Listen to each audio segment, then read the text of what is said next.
Good morning students. ഒരു short ബ്രേക്കിന് ശേഷം നമ്മളിന്ന് വീണ്ടും IMൻ്റെ ഓൺലൈൻ ക്ലാസ് സ്റ്റാർട്ട് ചെയ്യുകയാണ്. നമ്മളിന്ന് സെക്കൻഡ് മൊഡ്യൂളാണ് സ്റ്റാർട്ട് ചെയ്യുന്നത്. ഫസ്റ്റ് മൊഡ്യൂൾ നമ്മൾ ഓൾറെഡി കവർ ചെയ്തതാണ്. സെക്കൻഡ് മൊഡ്യൂളിന് 2 പാർട്ടുണ്ട്. First part quality planning and its ഡെവലപ്മെൻറ്റ്സും, second part materials and sales മാനേജ്മെൻറ്റുമാണ്. അപ്പോൾ നമുക്കിന്ന് ആദ്യം ഫസ്റ്റ് പാർട്ട്, അതായത് quality planning and its development, ആ ടോപ്പിക്ക് നമുക്കിന്ന് സ്റ്റാർട്ട് ചെയ്യാം. നമുക്ക് ആദ്യം അതിനകത്ത് എന്താണ് ക്വാളിറ്റി എന്ന് നോക്കാം. Definitions of quality. ക്വാളിറ്റിക്ക് ഒരു കൃത്യമായ ഡെഫിനിഷൻ നൽകാൻ ബുദ്ധിമുട്ടാണ്. കാരണം അത് റിലേറ്റീവാണ്. എനിക്ക് ക്വാളിറ്റി ഉണ്ടെന്ന് തോന്നുന്ന ഒരു സാധനം വേറൊരാൾക്ക് ക്വാളിറ്റി ഉള്ളതായിട്ട് തോന്നണമെന്നില്ല. ഇൻഡിവിജ്വൽ ടു ഇൻഡിവിജ്വൽ അത് ചേഞ്ച് ചെയ്യും. അതുപോലെ ഇപ്പോൾ നമ്മുടെ രാജ്യത്ത് ക്വാളിറ്റി ഉണ്ടെന്ന് പറയുന്ന ഒരു പ്രൊഡക്റ്റിന് വേറൊരു രാജ്യത്ത് ക്വാളിറ്റി ഉണ്ടെന്ന് അംഗീകരിക്കപ്പെടണമെന്നില്ല. എപ്പോഴും അത് റിലേറ്റീവാണ്. ക്വാളിറ്റി എപ്പോഴും റിലേറ്റീവാണ്. എനിവേ, ആ വാക്കിൻ്റെ വേർഡ് മീനിങ് അല്ലെങ്കിൽ dictionary meaning degree of excellence എന്നാണ്. ഒരു പ്രൊഡക്റ്റ് അല്ലെങ്കിൽ സർവീസ് എപ്പോഴും എയിം ചെയ്യുന്നത് കസ്റ്റമേഴ്സിനെയാണ്. കസ്റ്റമേഴ്സ് എന്ത് പറയുന്നു അതാണ് ക്വാളിറ്റി എന്ന് പറയാം. അതനുസരിച്ച് ക്വാളിറ്റിക്ക് കുറച്ച് ഡെഫിനിഷൻസ് കൊടുത്തിരിക്കുന്നു. ഫസ്റ്റ് ഡെഫിനിഷൻ പറയുന്നത് quality is fitness for use. Quality എന്ന് പറയുന്നത് ഉപയോഗത്തിന് അനുയോജ്യമായത്, അതാണ് ക്വാളിറ്റി എന്ന് പറയുന്നത്. Then quality is conformance to requirements or specifications.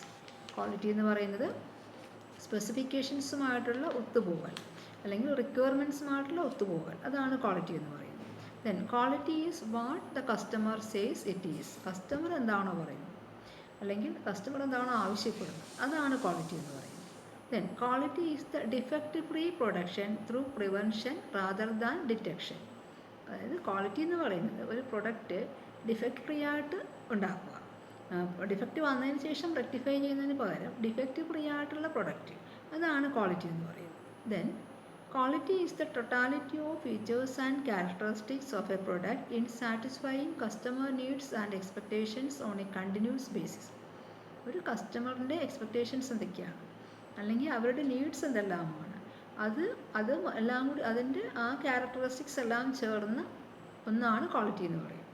കസ്റ്റമേഴ്സിൻ്റെ ആവശ്യങ്ങൾ എന്തെല്ലാമാണോ ആ ക്യാരക്ടറിസ്റ്റിക്സ് എല്ലാം ചേർന്നതാണ് ക്വാളിറ്റി എന്ന് പറയുന്നത്. In fact to delight the customers, അതായത് കസ്റ്റമേഴ്സിനെ മൊത്തത്തിൽ സാറ്റിസ്ഫൈ ചെയ്യിക്കണം, അവർക്ക് സന്തോഷം നൽകുന്നു. Quality should be aimed at the needs of the customer present and future. Quality കസ്റ്റമേഴ്സിൻ്റെ നീഡ്സിനെ, ഇപ്പോഴുള്ള നീഡ്സ് അതുപോലെ തന്നെ ഫ്യൂച്ചറിലുള്ള നീഡ്സ് ഏതാണോ അതിനെ എയിം ചെയ്യുന്നതായിരിക്കണം. അതൊക്കെയാണ് ക്വാളിറ്റിയുടെ ഡെഫിനിഷൻസ് ആയിട്ട് പറഞ്ഞിരിക്കുന്നത്. നമുക്ക് അടുത്തതായിട്ട് ഡയമെൻഷൻസ്, ക്വാളിറ്റിയുടെ ഡയമെൻഷൻസ് എന്തൊക്കെയാണ്?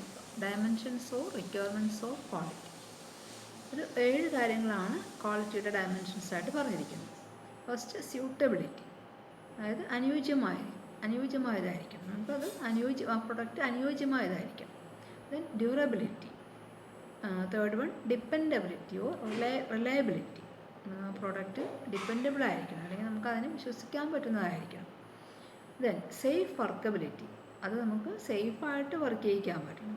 ഒരു പ്രൊഡക്റ്റ് ഉപയോഗിക്കുമ്പോൾ അതിൽ നിന്ന് ഷോക്ക് കിട്ടുകയോ അല്ലെങ്കിൽ എന്തെങ്കിലും മറ്റു തരത്തിലുള്ള ബുദ്ധിമുട്ടുണ്ടാകുകയൊന്നും ചെയ്യരുത്.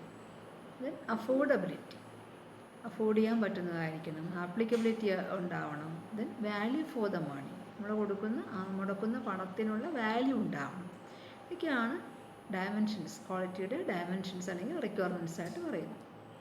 അടുത്തത് നമുക്ക് ക്വാളിറ്റി പ്ലാനിങ്ങിൻ്റെ ഒബ്ജക്റ്റീവ്സ്, ലക്ഷ്യങ്ങൾ എന്തൊക്കെയാണെന്ന് നോക്കാം. ഫസ്റ്റ് ഒബ്ജക്റ്റീവ് പറയുന്നത് to create an excellent operating culture in the organisation. ഓർഗനൈസേഷനിൽ ഒരു എക്സലൻ്റ് ആയിട്ടുള്ള ഒരു ഓപ്പറേറ്റിംഗ് കൾച്ചർ ക്രിയേറ്റ് ചെയ്യുക, അതാണ് ആദ്യത്തെ ഒബ്ജക്റ്റീവായിട്ട് പറയുന്നത്. Then to produce quality products and service to internal and external customers. നല്ല ക്വാളിറ്റിയുള്ള പ്രൊഡക്ട്സ് അല്ലെങ്കിൽ ക്വാളിറ്റിയുള്ള സർവീസ് കസ്റ്റമേഴ്സിന് കൊടുക്കുക, അതാണ് രണ്ടാമത്തെ ഒബ്ജക്റ്റീവായിട്ട് പറയുന്നത്, ക്വാളിറ്റി പ്ലാനിങ്ങിൻ്റെ രണ്ടാമത്തെ objective. Then to prepare guidelines on various elements affecting quality. ക്വാളിറ്റിയെ ബാധിക്കുന്ന വ്യത്യസ്തങ്ങളായ എലമെൻറ്റ്സിനെ ഒരു ഗൈഡ് ലൈൻ കൊടുക്കുക, ആ ഗൈഡ് ലൈൻ പ്രിപ്പയർ ചെയ്യുക. ക്വാളിറ്റിയെ സംബന്ധിക്കുന്ന എലമെൻറ്റ്സിന് ഒരു പ്രത്യേക ഗൈഡ് ലൈൻസ് പ്രിപ്പയർ ചെയ്യുക. ദെൻ നാലാമത്തത് to have quality assurance system through every individual in every functional group of the organisation. ഒരു ഓർഗനൈസേഷനിലെ എല്ലാ ഫങ്ഷണൽ ഗ്രൂപ്പിലും ക്വാളിറ്റി, അതായത് ഓരോ ഇൻഡിവിജ്വലും വഴി എല്ലാ ഫങ്ഷണൽ ഗ്രൂപ്പിലും ക്വാളിറ്റി അഷ്വർ ചെയ്യുക, ക്വാളിറ്റി ഉറപ്പാക്കുക. ഒരു പ്രൊഡക്റ്റുമായിട്ട് ബന്ധപ്പെട്ട് പല സെക്ഷൻസ് ഉണ്ടാവും, അവിടെ എല്ലാം ക്വാളിറ്റി അഷ്വർ ചെയ്യുക, അതാണ് ഉദ്ദേശിക്കുന്നത്. Then quality planning is essential for setting realistic quality objectives. Quality objectives set ചെയ്യാനായിട്ട് ക്വാളിറ്റി പ്ലാനിങ് എസെൻഷ്യലാണ്. Then to identify opportunities for excellence അല്ലെങ്കിൽ നമുക്ക് ഔന്നത്യത്തിൽ എത്തിച്ചേരാനുള്ള ഓപ്പർച്യൂണിറ്റീസ് എന്തൊക്കെയാണെന്ന് ഐഡൻറ്റിഫൈ ചെയ്യുക. ആ ഓർഗനൈസേഷൻ്റെ എക്സലൻസിന് വേണ്ടിയുള്ള ഓപ്പർച്യൂണിറ്റീസ് എന്തൊക്കെയാണോ അത് ഐഡൻറ്റിഫൈ ചെയ്യുക. Then analysis of the customers quality requirements and formulation of design specifications.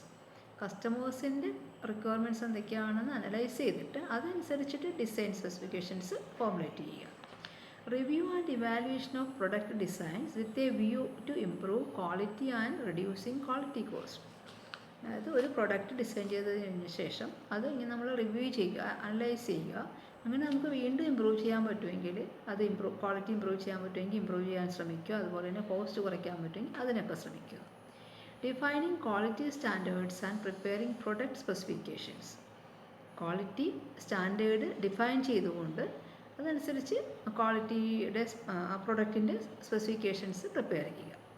Development of quality control techniques and methods including the design of special test equipments. അതായത് ഡെവലപ്മെൻറ്റ് ഓഫ് ക്വാളിറ്റി കൺട്രോൾ ടെക്നിക്സും അതിനുള്ള മെത്തേഡ്സും ഒക്കെ develop ചെയ്യുക. അതുപോലെ തന്നെ special test equipments ഒക്കെ design ചെയ്യുക. ഇതെല്ലാം ആണ് ആ പോയിന്റിൽ പറഞ്ഞിരിക്കുന്നത്, 10ാമത്തെ ഒബ്ജക്റ്റീവായിട്ട് പറഞ്ഞിരിക്കുന്നത്. Then conducting process capability studies ഒക്കെ നടത്തുക. Then analysis of quality course. And 13 evaluating suppliers capabilities and putting standards for incoming materials. ഒരു പ്രൊഡക്റ്റ് ഉണ്ടാക്കുന്നതിന് പല മെറ്റീരിയൽസ് നമ്മൾ പുറമേ നിന്ന് വാങ്ങുന്നതുണ്ടാകും. അപ്പോൾ അങ്ങനെ വാങ്ങുന്ന മെറ്റീരിയൽസിന് ഒരു സ്റ്റാൻഡേർഡ് സെറ്റ് ചെയ്യുക. ഒരു മെറ്റീരിയലിന് തന്നെ പല സപ്ലയേഴ്സൊക്കെ ഉണ്ടാകും. അപ്പോൾ ആ സപ്ലയേഴ്സിന് എന്തെല്ലാം അവരുടെ ക്യാപ്പബിലിറ്റീസ്, അതായത് അവർക്ക് എങ്ങനെയുള്ള സാധനങ്ങളൊക്കെ സപ്ലൈ ചെയ്യാൻ സാധിക്കുമെന്ന് എന്നുള്ളത് അനലൈസ് ചെയ്തുകൊണ്ട് അതിനെ ബേസ് ചെയ്ത് നമ്മൾ വാങ്ങുന്ന സാധനത്തിൻ്റെ സ്റ്റാൻഡേർഡ് സെറ്റ് ചെയ്യുക. To build up a basis for total quality management culture. TQM total management കൾച്ചറിന് ഒരു ബേസിസ് ബിൽഡപ്പ് ചെയ്യുക. ദെൻ ടു ബിൽഡപ്പ് കമ്മിറ്റഡ് ആയിട്ടുള്ള ഒരു വർക്ക് ഫോഴ്സിനെ, അതായത് ആത്മാർത്ഥതയുള്ള ഒരു വർക്ക് ഫോഴ്സിനെ ബിൽഡപ്പ് ചെയ്യുക. ഇതൊക്കെയാണ് ക്വാളിറ്റി പ്ലാനിങ്ങിൻ്റെ ഒബ്ജക്റ്റീവ്സായിട്ട് പറയുന്നത്. 15 പോയിൻ്റ് ഉണ്ട്. ദെൻ അടുത്തത് 3-prong approach to quality planning. Quality പ്ലാനിങ്ങിനുള്ള 3 അപ്രോച്ചസ് അല്ലെങ്കിൽ 3 സമീപനങ്ങൾ.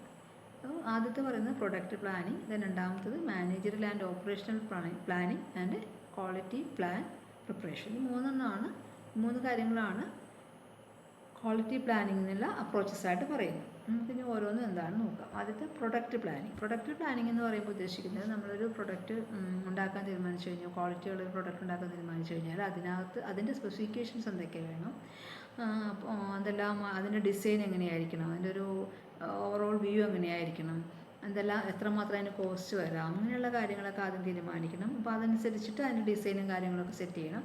അതാണ് പ്രൊഡക്റ്റ് പ്ലാനിങ്ങിൽ വരുന്നത്. അപ്പോൾ അതിന് നമ്മൾ ആദ്യം ചെയ്യുന്നത് കസ്റ്റമേഴ്സുമായിട്ടുള്ള ഒരു ഇൻട്രാക്ഷൻ, അല്ലെങ്കിൽ അവരുമായിട്ടുള്ള കസ്റ്റമേഴ്സിൻ്റെ ഇടയിൽ ഒരു സർവേ ഒക്കെ നടത്തിയിട്ട് അവരുടെ റിക്വയർമെൻറ്റ് എന്താണെന്ന് ആദ്യം കണ്ടുപിടിക്കും. എന്നിട്ട് അതനുസരിച്ച് അവരുടെ റിക്വയർമെൻറ്റ്സ് കണ്ടുപിടിച്ചിട്ട് അതിനെ നമ്മൾ എൻജിനീയറിംഗ് ലെവലിൽ അത് ഫോർമുലേറ്റ് ചെയ്യും. Customers and engineering competitive assessment എന്ന് പറയുന്നത്. ആ കസ്റ്റമേഴ്സിൻ്റെ റിക്വയർമെൻറ്റ്സ് നമ്മൾ ക്യാരക്ടറൈസ് ചെയ്യും. ദെൻ അതിനുശേഷം ഫൈൻഡ് ഡിസൈൻ റിക്വയർമെൻറ്റ്സ്. എന്താണ് നമ്മുടെ ഡിസൈൻ റിക്വയർമെൻറ്റ്സ് എന്താണെന്ന് കണ്ടുപിടിക്കുന്നത്. Then find present practice. ഇപ്പോഴത്തെ പ്രാക്ടീസ് എന്താണെന്ന് നോക്കും. ഇപ്പം നമ്മൾ നിലവിൽ എന്താണ് അതിന് ചെയ്യുന്നതെന്ന് നോക്കും. അതിനുശേഷം formulate target values and practices. നമ്മുടെ ടാർഗറ്റിനനുസരിച്ചുള്ള കാര്യങ്ങൾ ഫോർമുലേറ്റ് ചെയ്യും. Then plan quality system plan ചെയ്യുന്നു. അതിനുശേഷം ഫോർമുലേറ്റ് പ്രൊജക്റ്റ് ഫോർമുലേറ്റ് ചെയ്യുന്നു. നമ്മുടെ പ്രൊഡക്റ്റ് എന്താണോ ആ പ്രൊഡക്റ്റിൻ്റെ വിവിധ ഘട്ടങ്ങൾ ഫോർമുലേറ്റ് ചെയ്യുന്നു. Prepare action plan. ഇത്രയാണ് പ്രൊഡക്റ്റ് പ്ലാനിങ്ങിൽ വരുന്നത്. രണ്ടാമത്തെ സ്റ്റെപ്പ് എന്ന് പറയുന്നത് മാനേജറിയൽ ആൻഡ് ഓപ്പറേഷണൽ പ്ലാനിങ്. ഇതിന് മെയിനായിട്ട് വരുന്നതെന്ന് വെച്ച് കഴിഞ്ഞാൽ നമ്മൾ ആ പ്രൊഡക്റ്റ് പ്ലാൻ ചെയ്ത് കഴിഞ്ഞിട്ട് പിന്നെ അതിൻ്റെ സ്പെസിഫിക്കേഷനും കാര്യങ്ങളൊക്കെ പ്ലാൻ ചെയ്ത് കഴിഞ്ഞ് കഴിയുമ്പോഴത്തേക്കും പിന്നെ അതിന് വേണ്ട ഒരു ഓർഗനൈസേഷണൽ സ്ട്രക്ചർ ഫോം ചെയ്യണം. അതൊക്കെ പിന്നെ അതിന് വേണ്ടിയുള്ള ഓർഗനൈസേഷൻ സ്ട്രക്ചർ ഫോം ചെയ്യുക. അവിടെ ഓരോരുത്തർക്കും ഓരോ അതോറിറ്റി, എന്തെല്ലാം അതോറിറ്റിയാണ് ഓരോരുത്തർക്കും കൊടുക്കേണ്ടത്, ആരെല്ലാം എന്തെല്ലാം കാര്യങ്ങൾ ചെയ്യണം, അതൊക്കെയാണ് മെയിനായിട്ട് ഇതിൽ വരുന്നത്. ഓരോന്നായിട്ട് നമുക്ക് നോക്കാം. ഇതിനകത്ത് 4 കാര്യങ്ങളാണ് പറയുന്നത്. Preparing organisational structure. Preparing organisational structure എന്ന് പറയുന്നത് അതാണ് നമ്മുടെ ആ ഓർഗനൈസേഷനിലെ അതോറിറ്റിയൊക്കെ, ഓരോ മാനേജ്മെൻറ്റ് തമ്മിലുള്ള മാനേജ്മെൻറ്റ്, അതുപോലെ അതിന് താഴെയുള്ള എക്സിക്യൂട്ടീവ്സ്, ഫോർമാൻസ്, അങ്ങനെ ഇത് തമ്മിലുള്ള ഒരു സ്ട്രക്ചർ, അവർക്ക് ഓരോരുത്തർക്കും എന്തെല്ലാം അധികാരമാണുള്ളത് അതൊക്കെ ഫോർമുലേറ്റ് ചെയ്യുക. അതാണ് ഇതിനകത്ത് വരുന്നത്. Then preparing organisational procedures. അതായത് ഇപ്പം എന്തെല്ലാം കാര്യങ്ങളാണ് ചെയ്യേണ്ടത് അതിൻ്റെ ഒരു documentation. Involves written documentation of purpose and scope of each and every activity. അതായത് ഈ നമ്മൾ പ്രൊഡക്റ്റിൻ്റെ ഇതിൽ വരുന്ന ഓരോ ആക്ടിവിറ്റിയും അതെല്ലാം അതിൻ്റെ ഓരോന്നിൻ്റെ ആവശ്യകത എന്താണ്, അല്ലെങ്കിൽ അതിൻ്റെ സ്കോപ്പ് എന്താണ്, ഇങ്ങനെയുള്ള കാര്യങ്ങളെ പറ്റിയൊക്കെയുള്ള ഒരു ഡോക്യുമെൻറ്റേഷൻ തയ്യാറാക്കുക. അതാണ് ഈ രണ്ടാമത്തെ സ്റ്റെപ്പായിട്ട് പറഞ്ഞിരിക്കുന്നത്. Then preparing process. Preparing process എന്ന് പറയുമ്പോൾ involves set of inter related resources and activities. അതായത് ഇപ്പം ഒരു പ്രൊഡക്റ്റിന് പല സ്റ്റെപ്പ് ഉണ്ടാകും, പല തലങ്ങളിലായിട്ടായിരിക്കും ഒരു പ്രൊഡക്റ്റ് മാനുഫാക്ചർ ചെയ്യുന്നത്. അപ്പോൾ ആ ഓരോ തലങ്ങളും തമ്മിലുള്ള ഒരു ഇൻ്റർ റിലേഷൻ, അതായത് ഓരോ സ്ഥലത്തും എന്താണ് ഇൻപുട്ട് കൊടുക്കേണ്ടത്, അവിടുന്ന് എന്ത് ഔട്ട്പുട്ട് കിട്ടണം, അങ്ങനെയുള്ള കാര്യങ്ങളൊക്കെ സെറ്റ് ചെയ്യുക. അതാണ് അതുകൊണ്ട് ഉദ്ദേശിക്കുന്നത്. Then preparation of resources needed to implement quality management. ഇതിന് നമുക്ക് എന്തെല്ലാം റിസോഴ്സസ് വേണം. ഇത്രയും കാര്യങ്ങളാണ്, ഈ 4 പോയിൻ്റാണ് മാനേജറൽ ആൻഡ് ഓപ്പറേഷണൽ പ്ലാനിങ്ങിൽ വരുന്നത്. ഇനി മൂന്നാമത്തെ നോക്കാം, ക്വാളിറ്റി പ്ലാൻ പ്രിപ്പറേഷൻ. ഇതിൽ വരുന്നത് prepare the document setting out specific quality practices, resources and sequences of activities relevant to a particular product or project. അതായത് ഒരു പർട്ടിക്കുലർ പ്രൊഡക്റ്റിന് അല്ലെങ്കിൽ ഒരു പർട്ടിക്കുലർ പ്രൊഡക്റ്റിനുമായിട്ട് ബന്ധപ്പെട്ട് എന്തെല്ലാം ആക്ടിവിറ്റീസാണ് വരുന്നത്, അതുമായിട്ട് ബന്ധപ്പെട്ട് എന്തെല്ലാം കാര്യങ്ങളാണ് ചെയ്യേണ്ടത്, അത് ഡോക്യുമെൻറ്റ് ചെയ്യുക. അതാണ് ഈ ഇതിലുദ്ദേശിക്കുന്നത്. A quality plan usually makes reference to the parts of the quality manual. അപ്പോൾ ഒരു ക്വാളിറ്റി മാനുവൽ നമ്മൾ ഉണ്ടാക്കുന്നുണ്ട്. ആ ക്വാളിറ്റി മാനുവൽ നോക്കിയിട്ട് അതിനകത്ത് എന്തെല്ലാം പാർട്ട് വരുന്നുണ്ട് അത് റെഫർ ചെയ്തിട്ടാണ് ഈ ക്വാളിറ്റി പ്ലാൻ പ്രിപ്പറേഷൻ നടത്തുന്നത്. അപ്പോൾ ഇത്രയും ഇത് 3 ക്വാളിറ്റി പ്ലാനിലേക്കുള്ള 3 അപ്രോച്ചസ് എന്ന് പറയുന്നത്. ക്വാളിറ്റി പ്ലാനിങ്ങിനുള്ള അല്ലെങ്കിൽ ക്വാളിറ്റി പ്ലാനിങ്ങിനുള്ള 3 അപ്രോച്ചസ് ആയിട്ട് പറയുന്നത് ഇത്രയും കാര്യങ്ങളാണ്. അടുത്തത് ഡോക്യുമെൻറ്റേഷൻ. ഡോക്യുമെൻറ്റേഷൻ എന്ന് പറയുമ്പോഴത്തേക്ക് നമുക്കറിയാം എന്തൊരു കാര്യവും രേഖപ്പെടുത്തി വെക്കുക, അതാണ് ഡോക്യുമെൻറ്റേഷൻ എന്ന് പറയുന്നത്. ഇവിടെയും ഡോക്യുമെൻറ്റേഷൻ ഉദ്ദേശിക്കുന്നത് അതുതന്നെയാണ്. ഒരു ഓർഗനൈസേഷനുമായിട്ട് ബന്ധപ്പെട്ട് അതിൻ്റെ ക്വാളിറ്റി ആയിട്ട് ബന്ധപ്പെട്ട് ആ പ്രൊഡക്റ്റിൻ്റെ ക്വാളിറ്റിയുമായിട്ട് ബന്ധപ്പെട്ട് നമ്മൾ എന്തെല്ലാം കാര്യങ്ങളാണോ ചെയ്യാൻ ഉദ്ദേശിക്കുന്നത് അതെല്ലാം ഒരു പർട്ടിക്കുലർ ഓർഡറിൽ കൃത്യമായിട്ട് എഴുതി വയ്ക്കുക. അതാണ് ഡോക്യുമെൻറ്റേഷൻ കൊണ്ട് ഉദ്ദേശിക്കുന്നത്. All the elements, requirements and provision adopted by company for its quality management system should be documented in a systematic and orderly manner in the form of written policies and procedures. ഓർഗനൈസേഷനിൽ ക്വാളിറ്റിയുമായിട്ട് ബന്ധപ്പെട്ട quality മാനേജ്മെൻറ്റുമായിട്ട് ബന്ധപ്പെട്ടുള്ള എല്ലാ കാര്യങ്ങളും, എല്ലാ എലമെൻറ്റ്സും, അതിനുള്ള എല്ലാ പ്രൊവിഷൻസും എല്ലാം എഴുതി വയ്ക്കുക. ഒരു ഓർഡറിൽ, സിസ്റ്റമാറ്റിക് ഓർഡറിൽ എഴുതി വയ്ക്കുക. അതാണ് ഡോക്യുമെൻറ്റേഷൻ കൊണ്ട് ഉദ്ദേശിക്കുന്നത്. അപ്പോൾ ഒരു ഡോക്യുമെൻറ്റേഷനിൽ നമ്മൾ ഒരു ഓർഗനൈസേഷൻ്റെ പ്ലാനും പോളിസീസും എന്തൊക്കെയാണെന്നുള്ളത് വ്യക്തമായിട്ട് ഉൾക്കൊണ്ടിരിക്കണം ഡോക്യുമെൻറ്റേഷനിൽ. The quality management system should include adequate provision for the proper identification, distribution, collection and maintenance of all quality documents and records. ഇനി അടുത്തത് നമുക്ക് ഡോക്യുമെൻറ്റേഷൻ്റെ different types, examples of the types of quality documents. Different types of quality ഡോക്യുമെൻറ്റ്സിന് എക്സാമ്പിളാണ് പറയുന്നത്. ഒന്ന് drawing. അപ്പോൾ നമുക്കൊരു ക്വാളിറ്റി ഡോക്യുമെൻറ്റേഷനിൽ ഒരു പ്രൊഡക്റ്റിൻ്റെ അതിൻ്റെ വ്യൂ എങ്ങനെയായിരിക്കണം അത് നമുക്ക് ഡ്രോയിങ് വഴി കാണിക്കാം. അപ്പോൾ അങ്ങനെ പല ടൈപ്പിൽ നമുക്ക് ആ ക്വാളിറ്റി ഡോക്യുമെൻറ്റേഷൻ നടത്താം. അത് ഏതെല്ലാം ടൈപ്പാണെന്നാണ് ഈ പറയുന്നത്. ഡ്രോയിങ് ആയിട്ട് കാണിക്കാം, സ്പെസിഫിക്കേഷൻസ് ആയിട്ട് പറയാം, ബ്ലൂ പ്രിൻറ്റ്സ് കൊടുക്കാം, ഇൻസ്പെക്ഷണൽ ഇൻസ്ട്രക്ഷൻസ് കൊടുക്കാം, ദെൻ ടെസ്റ്റ് പ്രൊസീജിയേഴ്സ് എന്തൊക്കെയാണെന്ന് പറയാം, ദെൻ വർക്ക് ഇൻസ്ട്രക്ഷൻസ് കൊടുക്കാം, operational sheet, quality manual, operational procedures, quality procedures, ഇങ്ങനെ പല രീതിയിൽ നമുക്ക് പ്രൊഡക്റ്റ് ക്വാളിറ്റി ഡോക്യുമെൻ്റ് ചെയ്യാൻ സാധിക്കും. ദെൻ അടുത്തത് ഡോക്യുമെൻറ്റേഷൻ പ്രിപ്പറേഷനാണ്. ഇങ്ങനെയാണ് ഡോക്യുമെൻറ്റേഷൻ പ്രിപ്പയർ ചെയ്യുന്നത്. ഡോക്യുമെൻറ്റേഷൻ പ്രിപ്പയർ ചെയ്യുന്നത് 4 സ്റ്റെപ്പാണ്. 4 സ്റ്റെപ്പായിട്ടാണ് ഡോക്യുമെൻറ്റേഷൻ നമ്മൾ പ്രിപ്പയർ ചെയ്യുന്നത്. അതിൽ ഫസ്റ്റ് ലെവൽ എന്ന് പറയുന്നത് ക്വാളിറ്റി മാനുവൽ. ക്വാളിറ്റി മാനുവൽ എന്ന് പറയുമ്പോൾ ആ ഓർഗനൈസേഷനിലെ ക്വാളിറ്റി പോളിസീസ് എന്തൊക്കെയാണ്, അതിന് എന്തെല്ലാം പ്രൊസീജിയേഴ്സാണ് അവിടെ ഫോളോ ചെയ്യുന്നത്, അതാണ് ക്വാളിറ്റി മാനുവലിൽ വരുന്നത്. ദെൻ രണ്ടാമത്തെ ലെവൽ എന്ന് പറയുമ്പോഴത്തേക്കും ക്വാളിറ്റി പ്രൊസീജിയേഴ്സ്. ക്വാളിറ്റി പ്രൊസീജിയേഴ്സ് എന്ന് പറഞ്ഞാൽ ഇതൊരു കോൺഫിഡൻഷ്യൽ ഡോക്യുമെൻ്റാണ്. അത് ഇൻറ്റേർണൽ യൂസിന് വേണ്ടിയുള്ളതാണ്. അതായത് ഓർഗനൈസേഷൻ്റെ ക്വാളിറ്റി പ്രൊസീജിയേഴ്സ് എന്തൊക്കെയാണോ ക്വാളിറ്റി പ്ലാനിങ് എന്താണ്, അതിൻ്റെ പ്രൊസീജിയേഴ്സ് എന്തൊക്കെയാണ്, അത് എങ്ങനെ ചെയ്യാം എന്നുള്ളതാണ് ഇവിടെ ഈ ഡോക്യുമെൻറ്റേഷനിൽ വരുന്നത്. ഓർഗനൈസേഷൻ്റെ ക്വാളിറ്റി പ്ലാൻ അല്ലെങ്കിൽ ക്വാളിറ്റി പ്രൊസീജിയേഴ്സ് ഏതെല്ലാം രീതിയിലാണ് ചെയ്യാൻ ഉദ്ദേശിക്കുന്നത് എന്നുള്ളതാണ് ഇവിടെ വരുന്നത്. ഇത് ഒരു കോൺഫിഡൻഷ്യൽ ഡോക്യുമെൻ്റാണ്, ഇൻറ്റേർണൽ യൂസിന് വേണ്ടി മാത്രമുള്ളതാണ്. മൂന്നാമത്തെ ലെവൽ എന്ന് പറയുന്നത് വർക്ക് ഇൻസ്ട്രക്ഷൻസ്. അതായത് ഈ ക്വാളിറ്റി പ്രൊഡക്റ്റിന് വേണ്ട പല സ്റ്റെപ്സായിട്ടായിരിക്കും ആ പ്രൊഡക്റ്റ് ഫോം ചെയ്യുന്നത്. അപ്പോൾ ആ ഓരോ സ്റ്റെപ്പിനും എന്തെല്ലാം കാര്യങ്ങൾ ചെയ്യണം, അതിൻ്റെ ഒരു ഡീറ്റെയിൽ ആയിട്ടുള്ള ഡിസ്ക്രിപ്ഷനാണ് ഇതിൽ വരുന്നത്. ഓരോ കാര്യങ്ങളും എങ്ങനെയെല്ലാം ചെയ്യണം എന്നുള്ളതിൻ്റെ വ്യക്തമായ സ്റ്റെപ്പ് ബൈ സ്റ്റെപ്പ് ഡിസ്ക്രിപ്ഷനാണ് ഇവിടെ വരുന്നത്. ദെൻ നാലാമത്തെ ലെവൽ എന്ന് പറയുന്നത് ക്വാളിറ്റി റെക്കോർഡ്സ്. അതായത് ഇവിടെ വരുന്ന നമ്മൾ ചെയ്യുന്ന എല്ലാ കാര്യങ്ങളും ക്വാളിറ്റിയായിട്ട് അനുസരിച്ചാണ്, അല്ലെങ്കിൽ ആ സ്പെസിഫിക്കേഷൻസ് അനുസരിച്ചിട്ടാണ് എല്ലാ പ്രൊഡക്റ്റും മാനുഫാക്ചർ ചെയ്യുന്നത് എന്ന് ഉറപ്പാക്കുന്നത്, അല്ലെങ്കിൽ അത് എന്ന് വ്യക്തമാക്കുന്നതിന് വേണ്ടിയുള്ള ഡോക്യുമെൻറ്റേഷനാണ് വരുന്നത്. എല്ലാ കാര്യങ്ങളും നമ്മൾ ക്വാളിറ്റി പോളിസി അനുസരിച്ചിട്ടാണ് ആ പ്രോഡക്റ്റിൻ്റെ എല്ലാ കാര്യങ്ങളും ചെയ്തിരിക്കുന്നതെന്ന് ഡെമോൺസ്ട്രേറ്റ് ചെയ്യുന്നതിന് വേണ്ടിയുള്ള ഡോക്യുമെൻറ്റ്സാണിത്. അപ്പോൾ ഇത് 4 എണ്ണമാണ് ഡോക്യുമെൻറ്റേഷൻ പ്രിപ്പറേഷനിൽ വരുന്നത്. 4 ലെവലായിട്ടാണ് ഡോക്യുമെൻറ്റേഷൻ പ്രിപ്പയർ ചെയ്യേണ്ടത്.